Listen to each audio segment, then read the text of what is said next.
Lewis Hamilton has been outshone by his Mercedes teammate George Russell this year. Lewis Hamilton has been outshone by his new Mercedes teammate George Russell this season and has fallen 2 places behind him in the F1 Drivers' Championship standings. But David Coulthard doesn't think the debate about which driver is better can be settled until they have qualified for a Grand Prix in the top 2 positions. Russell got the opportunity to race for the Silver Arrows in F1 at the start of this season after replacing Hamilton's ex-teammate Valtteri Bottas. And the 24-year-old has impressed during the first half of the season, claiming 4 podium finishes, despite the fact the Mercedes cars have been struggling with porpoising issues. Hamilton, meanwhile, has looked out of sorts this year and hasn't been able to make the impact he would have liked. But Coulthard isn't convinced that Russell is now a better driver than the 7-time world champion and says it won't become clear who is superior until Mercedes sort out the problems and the pair starts a race in first and second position. "I think George is a future world champion," said the 51-year-old.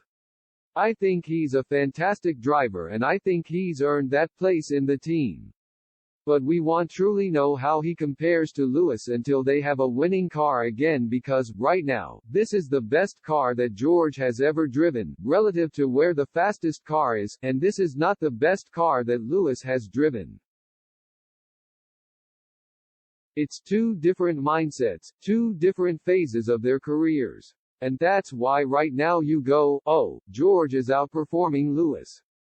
Well, let's wait and see when they qualify first and second in whatever order it happens to be, just how the running order is then, I think in my mind's eye, and it remains to be seen as in when Mercedes delivers a world championship car again, but the exceptional drivers, your Lewises, your Maxes, your go back in time, your Schumachers, your Häkkinens and the like, when the faster the car is, the more difficult it is to drive.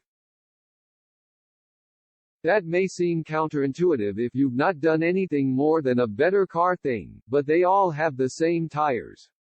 So if you're in whatever the slowest car is, and Montreal was a bad example because the Ferrari was on the back row, but let's see, it's normally that a Williams or a Haas or whoever it happens to be at the moment, you'd think, oh, it must be really difficult because it's not as quick.